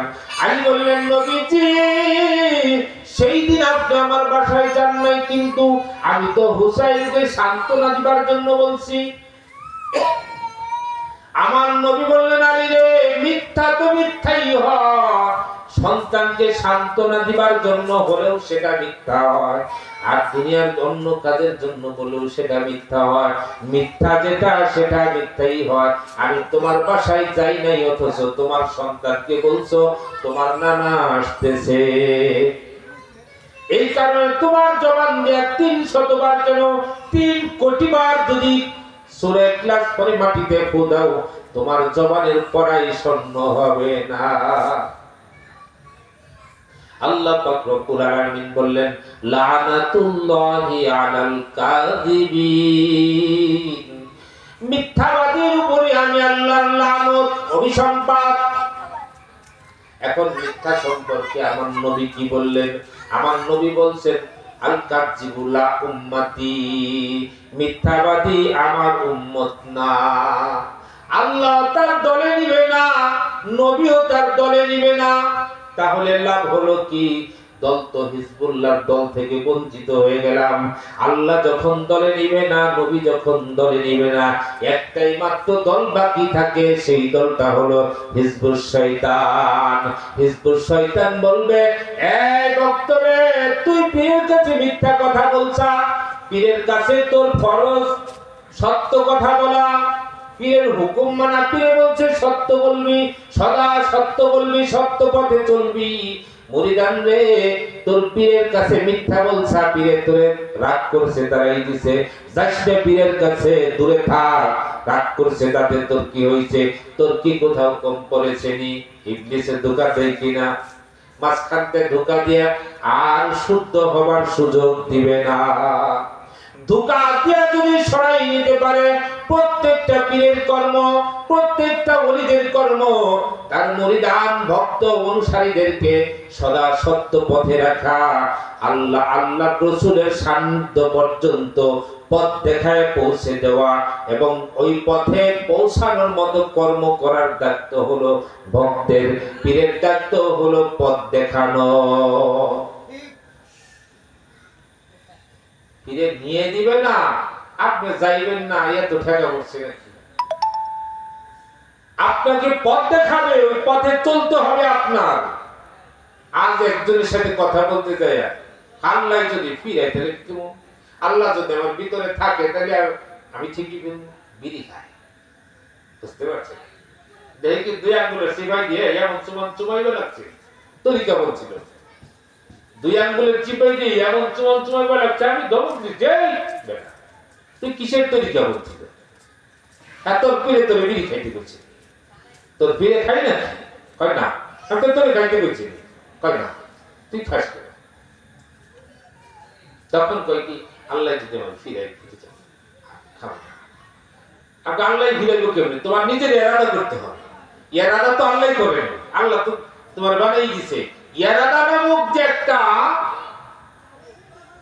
সেফাত, এটা আল্লাহ তোমার ভিতরে দিয়ে দিছে। এই সেফাতকে জাগ্রত করে এই এরাদাটা তোমার করতে হবে, আমি এটা আর কখনো খাবো না, এটা স্পর্শ করবো না। কয় আল্লাহ যদি আমার ভিতরে, আপনি আল্লাহর এত ঠেকা পড়ে নাই, তোমার ভিতর নামাজ করে রাখছে, তার মধ্যে এসে বসলো। তুমি এ পথ ছাড়ো, যেহেতু তোমার পীর এটা খাই না, তুমিও খাইতে পারবে না। সিবগাতুল্লাহ আমান আহসানু মিনাল্লাহি সিবগা। আল্লাহ পাক রব্বুল আলামিন কোরআনের বর্ণনা। রাসূল কখনো সিগারেট খাইছে নাকি? বলেন না। রাসূল সিগারেট খাইছে না? মাওলা আলী খাইছে না? হাসান হুসাইন খাইছে না? এখনকার যে সমস্ত পীরের মুরিদানরা এবং যে সমস্ত পীরের রাখা, এরা কোথায় থেকে পাইল? এই তরিকা আমার নবী থেকে এসেছে, এই তরিকা স্বয়ং আল্লাহ থেকে এসেছে। আল্লাহ পাক রব্বুল আলামিন নবুয়ত দান করেছে আমার নবীকে। আমার নবীর থেকে বেলায়েত আসে মাওলা আলীর মধ্যে। আল্লাহ রাসূল বলেন, আনা মদিনাতুল ইলমি ওয়া আলিম বাবুহা। আমি হলাম ইলমের শহর, আমি হলো তার দরজা। আমার ইলমের শহর যদি ঢুকতে হয়, আমার আলীর মধ্য দিয়ে ঢুকতে হবে। আমার আলীকে ছাড়া কখনো আমার ইলমের দরিয়ায় ঢুকতে পারবে না। শুদ্ধ হওয়ার কথা বলছি, কারো বদনাম করি নাই। তবে উচিতটা না বললে নয়, উচিতটা বলতেই হয়। উচিতটা না বললে এগুলো শুদ্ধ কখনো হতে পারবে না। দেখেন খুঁটে আমার রাসূল সিগারেট খাইছে কিনা, আমার রাসূল কলকে টানছে কিনা, মাওলা আলী টানছে কিনা, হাসান বসরি টানছে কিনা, ওয়াহিদ বিন যায়েদ বসরি রাদিয়াল্লাহু তাআলা তিনি টানছেন কিনা, ওসমান হারুনি টানছে কিনা, খাজা মঈনুদ্দিন চিশতি রাহমাতুল্লাহ আলাইহি যিনি আমার তরিকার ইমাম, তিনি টানছে কিনা, তিনি এরকম খাইছে কিনা? আপনি আমি খাই কোথায় পাই না। যে পীরে সিগারেট খাবে তার মুরিদান গাঁজাখোর হওয়া স্বাভাবিক। যেই পীরের মুখে সিগারেট উঠাবে না মুরিদান, গাঁজা তো দূরের কথা, সিগারেট উঠাইলে ভিতরে একটা ভয় থাকবে, কম্পন থাকবে। হ্যাঁ, আমার পীর যদি দেখে, আর পীরে ওঠাবে, ভক্ত উঠাবে, এটা কোনো দ্বিধাদ্বন্দ্ব থাকে না। এই কারণে যেহেতু আল্লাহ রাসূল টানে নাই, ইসলামের বিধানে নাই, এই বিধান জারি করা কোন পীরের কর্ম নয়। যে পীর করে সে পীর বাতিল, সেটা হক নয়। যে দরবারে করবে সেটা বাতিল দরবারে, সেটা হক নয়। যেখানে আগুন দিয়ে পাবে ধোয়া পাবে। এজন্য আমি অনুরোধ করে বলবো, যে যেখানে যে তরিকায় আছেন ভাই ও বাবাজিরা, অনুরোধ করছি রাসূলের আদর্শের মধ্যে আসেন, আমার খাজা বাবার আদর্শের মধ্যে আসেন, মাওলা আলীর আদর্শের মধ্যে আসেন, জিন্দেগি সফল হবে। এই আদর্শের বাইরে, আহলে বায়াতের আদর্শের বাইরে জিন্দেগি সফল হওয়ার কোনো পথ নাই।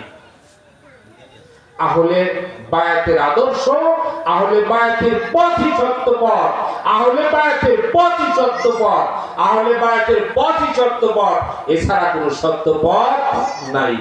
কিন্তু আহলে বায়াতের নাম দিয়া যা মন চায় তা করবেন, এটা ইসলাম সাপোর্ট করে। কোরআন হাদিস সেটা সাপোর্ট করে না, আল্লাহ রাসূল সেটা সাপোর্ট করেন না, আল্লাহ সেটা সাপোর্ট করে। এই কারণে সুযোগ আছে, যদিও কেউ এদিক সেদিক থাকে, তারা যেন সুপথে আসে। আমি অনুরোধ করে গেলাম, পায়ে হাত দিয়ে অনুরোধ করলাম, বাবাজিরা আপনি সুপথে আসলে আপনার লাভ, আমার লাভ। আমি কেন অনুরোধ করছি? আমার মুর্শিদ কিবলা যখন আমাকে খেলাফতির দায়িত্ব দিয়ে দিয়েছেন, তখন মানুষের কাছে এই অনুনয় বিনয় পৌঁছানোর দায়িত্ব, এই দাওয়াত পৌঁছানোর দায়িত্ব আমার আছে। এই দায়িত্ব পালন করছি। আমার কোনো লাভ হবে না, আমার মানও বাড়বে না, আমার পকেটে টাকাও আসবে না, আমার ঘর বাড়ি 5 তলা 10 তলা হবে না। কি বলেন? যদি আপনি ভালো হন আপনার লাভ হবে, আপনার জিন্দেগি সফল হবে। না আপনি ভালো হলেন না, আপনার জিন্দেগি বিফল, আমার কিছু করবে। শুধু আমার বলার দায়িত্ব বলে দিলাম। যখন এই একটা মিথ্যা কথার মধ্য থেকে মুখ নাফাক হয়, সেদিকে কথা যায়, এখানে এসে গেল কথা। এরপরে আরো বিষয় আছে।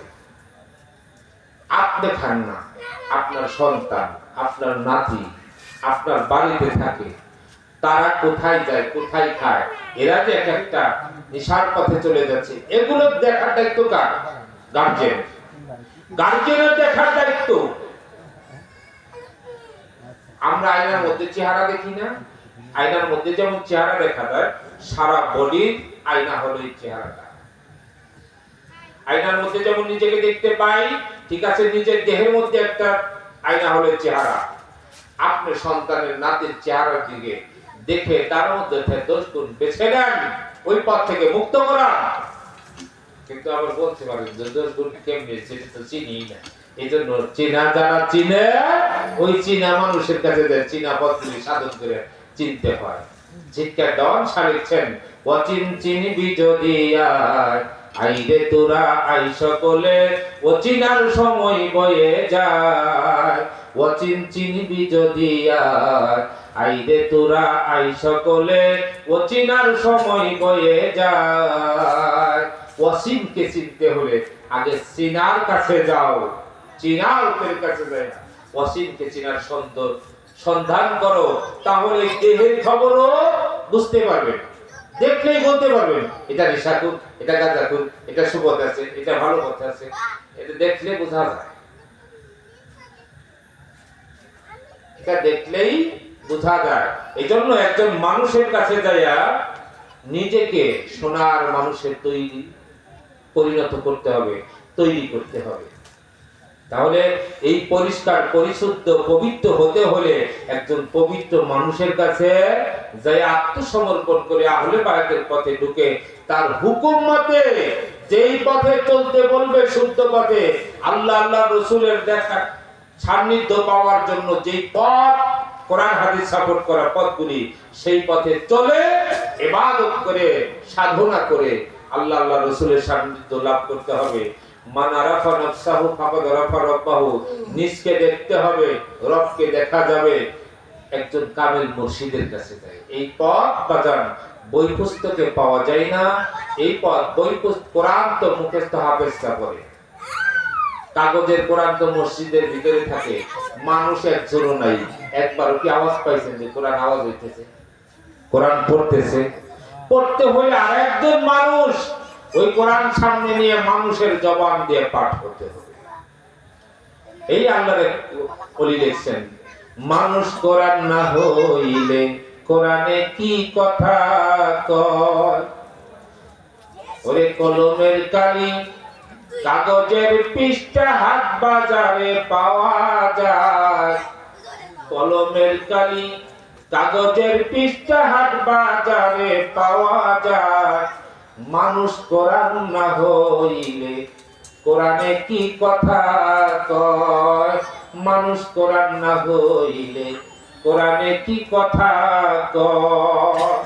এই জন্য মানুষ কোরআন হইতে হইলে আরেকজন পবিত্র মানুষের কাছে যায়, সন্ধান চাই না। এভাবে সাধনা করে আমাদের ওই পথে যাইতে হবে। মানুষের কাছে গেলে মানুষ কেমন হয়? একজন কামেল মুর্শিদের কাছে গেলে তার দেখানো পথে, বাঁকানো পথে চললে, পরিপূর্ণভাবে তাকে মানলে তিনিও আবার কামেল হতে পারে। পারে কিনা বলেন? এই যত পীর আসছে আর একজনের পীরের থেকেই তো আসছে, তাই না? এই জন্য বাংলার কালু শাহ ফকির লিখছেন, বাংলার একজন সাধক কালু শাহ ফকির, মুর্শিদ পরশমণি গো লোহারে বানাইলো কাঞ্চা সোনা, মুর্শিদ রতন অমূল্য ধন, মুর্শিদ চরণ অমূল্য ধন, সময় থাকতে চিনলাম না, লোহারে বানাইলো কাঞ্চা সোনা। বলেন মুর্শিদ পরশমণি গো লোহারে বানাইলো কাঞ্চা সোনা। মুর্শিদ চরণ মূল্য ধন, মুর্শিদ চরণ মূল্য ধন, সময় থাকতে চিনলাম না, লোহারে বানাইলো কাঞ্চা সোনা। একটা ভক্ত হলো লোহার মতো শক্ত। ভক্ত মানে কি? লোহা, লোহার মতো শক্ত। তার মধ্যে আল্লাহর রহমতে নরম হওয়ার মতো পথ নাই, এত শক্ত হয়ে গেছে দিলটা। এই জন্য একজন কামেল মুর্শিদের সোহবতে যাইয়া তার আদেশ নিষেধ মানিয়া তাকে সেবা স্রষ্টা করিয়া শ্রদ্ধা করিয়া তার ভিতরে একটা ওই কাঞ্চা সোনার মতো একটা নম্রতার স্বভাব তার মধ্যে তৈরি করে। যার কারণে বলছে মুর্শিদ পরশ মণি গো লোহারে বানাইলো কাঞ্চা সোনা। মুর্শিদ চরণ যে করছে সাধন, বিনা দুধে দই পাতিয়া তুইলা সে মাখন। মুর্শিদ চরণ যে করছে সাধন, বিনা দুধে দই পাতিয়া তুইলা সে মাখন। ওরে সেই সে মাখন করলে ভক্ষণ, সেই সে মাখন করলে ভক্ষণ, ভব ক্ষুধা থাকবে না, লোহারে বানাইলো কাঞ্চা সোনা। মুর্শিদ পরশমণি গো লোহারে বানাইলো কাঞ্চা সোনা। এই মাখন ভক্ষণ করে ভব ক্ষুধা থাকবে না, প্রেম সুধা। এটা হলো মুর্শিদের প্রেম সুধা, যে ভক্ষণ করবে তার ক্ষুধা নিবারণ হয়ে যায়, তার ক্ষুধার জ্বালা থাকে না। বলুন না সুবহানাল্লাহ।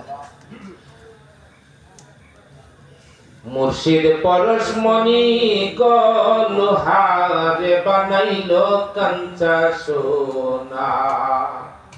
হৃদ কমলে ফুটবে যখন ফুল, মন ভমরা জ্ঞান চোরাতর হইবে রে আকুল। হৃদ কমলে ফুটবে যখন নূরের ফুল, মন ভমরা জ্ঞান চোরাতর হইবে রে আকুল। দেখলে সবই পাগল হবি,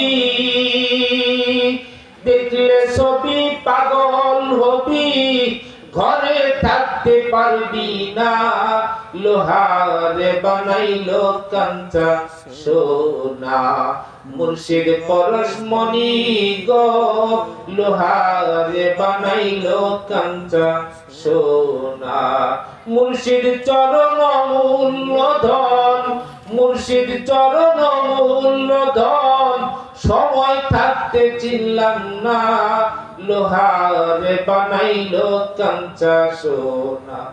মুর্শিদ পরশমণি গো লোহারে বানাইলো কাঞ্চা সোনা।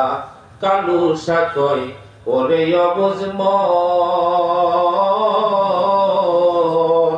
সরলে গরল মিশায়া হারাইলি রতন। কালুসা কয় ওরে অবুঝ মন, সরলে গরল মিশায়া হারাইলি রতন। সরল দেশে গেলে রে মন, সরল দেশে গেলে রে মন, গরলের ভাব থাকবে না, লোহারে বানাইলো কাঞ্চা সোনা। মুর্শিদ পরশমণি গো লোহারে বানাইলো কাঞ্চা সোনা। মুর্শিদ চরণ মূল্য ধন, সময় থাকতে চিনলাম না, লোহারে বানাইলো কাঞ্চা সোনা। মুর্শিদ চরণ অমূল্য ধন, মুর্শিদের চরণ ধুলি, মুর্শিদের চরণে যেটা মূল্য আমার হবে, এই মূল্য পৃথিবীতে আর কোথাও হবে না। একটা মুর্শিদের চরণ ধুলির উচিলায় একটা ভক্ত ভব নদী পার হয়ে যেতে পারে। মুর্শিদের প্রেম সুধা, মুর্শিদের নামের সুধা খায়া নদীর মধ্য দিয়ে হেঁটে পার হয়ে যেতে পারে।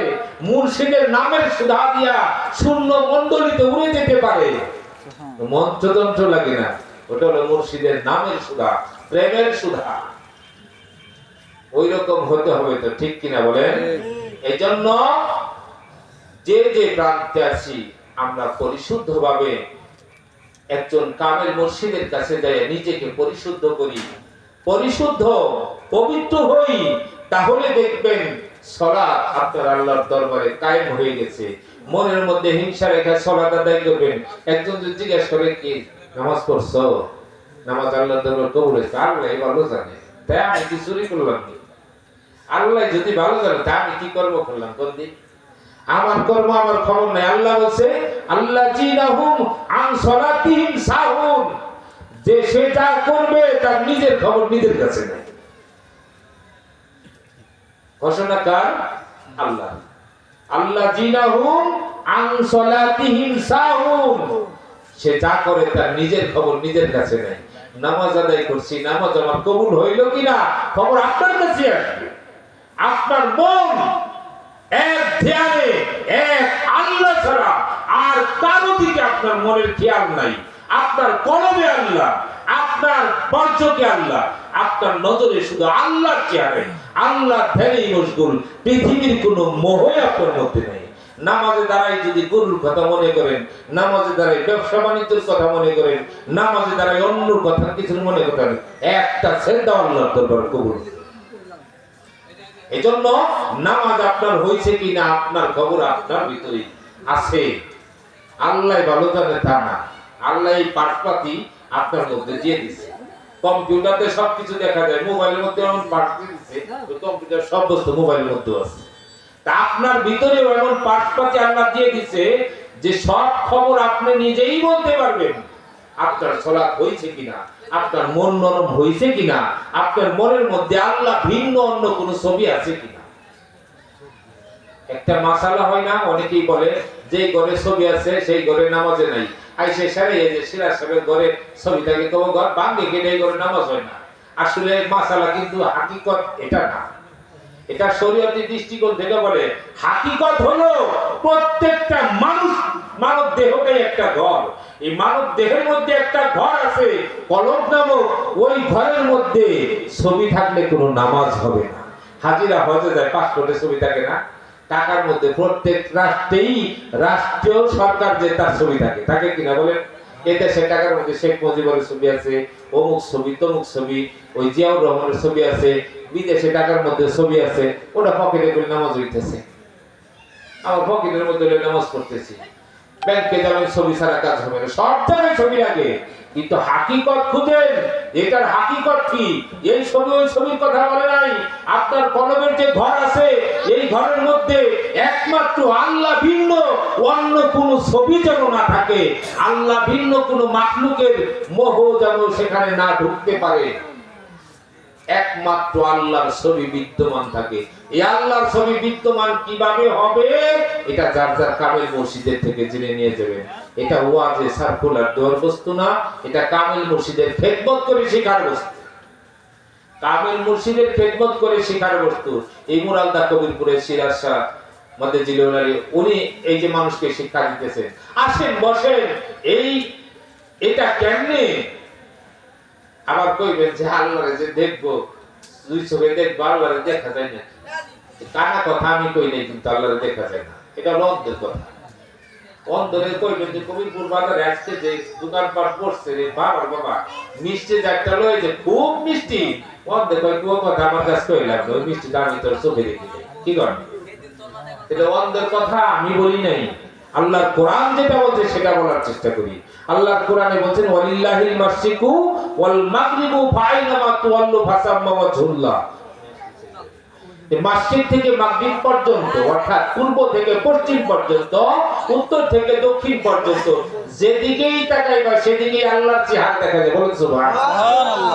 ওয়াজহুল শব্দের অর্থ চেহারা। আল্লাহ কোরআনে সূরা বাকারার মধ্যে বলেছেন যে ওয়াজহুল্লাহ ওয়ালিল্লাহিল মাশরিকু ওয়াল মাগরিবু ফাআইনামা তুওয়াল্লু, যেদিকে তাকাইবা সেদিকেই দেখতে পাবা।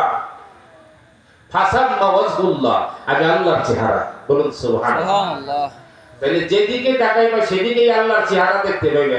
আমরা তাকাইলে দেখি গাছপালা, এই পাশে তাকাই দেখি পিশাব বসা, এই পাশে পিশাব বসা, গরু বাছুর, কিন্তু আল্লাহরে তো দেখতে পাই না।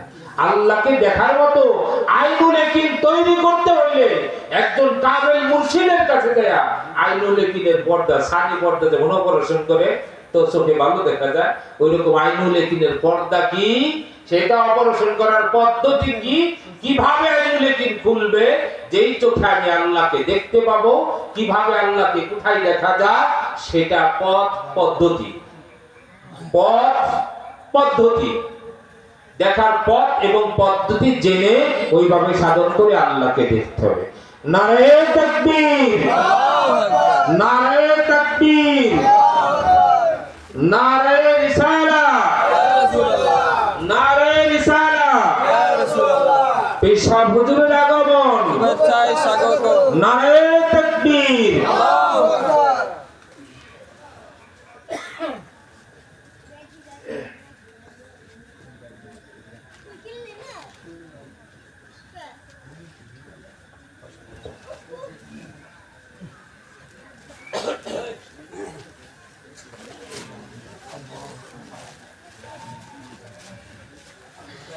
আলহামদুলিল্লাহ, বসুন। তো যে কথাগুলো বলতেছিলাম, সমস্ত কথার সারমর্ম কথা হলো, আমরা যদি পবিত্র হতে চাই, পরিশুদ্ধ হতে চাই, এবং আমাদের সালাত যদি আল্লাহর দরবারে কায়েমি সালাত আমরা আদায় করতে চাই, মানব দেহ যদি ধন্য করতে চাই, তাহলে একজন কামেল মুর্শিদের হাতে হাত দিয়া সেই পথ এবং পদ্ধতি, দুটি বস্তু, একটা হলো ওই পথ, আর একটা ওই পথে চলার পদ্ধতি, তাই না? পথ এবং পদ্ধতি এই দুটি জেনে সেই পথে, সেই পদ্ধতিতে সাধনা, মুরাকাবা, মুশাহাদা করে আমাদের এই দেহকে ধন্যর পথে আনতে হবে। ইনশাআল্লাহ আমরা সকলে চেষ্টা করতে পারি ইনশাআল্লাহ। আল্লাহ পাক রব্বুল আলামিন আমাদের সকলকে আল্লাহ এবং আল্লাহ রাসূলের সান্নিধ্য পাওয়ার পথ এবং পদ্ধতি অবলম্বন করে কামেল মুর্শিদের সাথে সংযোগ দিয়ে দুনিয়ার দৈনন্দিন জীবন চলার তৌফিক দান করুন। সকলে বলুন আমিন। ওয়া আখিরু দাওয়ানা আলহামদুলিল্লাহি রাব্বিল আলামিন। বিদায় বেলায় আবার আপনাদের মাঝে বিনিময় করছি ভালোবাসার সালাম। আসসালামু আলাইকুম ওয়া রাহমাতুল্লাহি ওয়া বারাকাতুহু। আপনাদের জন্য দোয়া করি, আল্লাহ যেন সঠিক পথে চলার তৌফিক দেন, আল্লাহর ওলিদের পথে আমাদেরকে চলার তৌফিক দেন, আল্লাহ রাসূলের সান্নিধ্য পাওয়ার তৌফিক দেন, এবং আমার জন্য দোয়া করবেন। এখন বাকি কার্যক্রম দরবারে গদিনী সিং পেশাব হুজুর, তিনি আমাদের মাঝে এসে গেছেন, তিনি করবেন। আমরা সকলে ধৈর্য ধরে বসবো আখেরি মুনাজাত পর্যন্ত ইনশাআল্লাহ। তারপরে আমরা এরপরে তবারক নিয়ে এরপরে যাব। তার আগ পর্যন্ত কেউ যায় না, দয়া করে একটু বসবেন ইনশাআল্লাহ।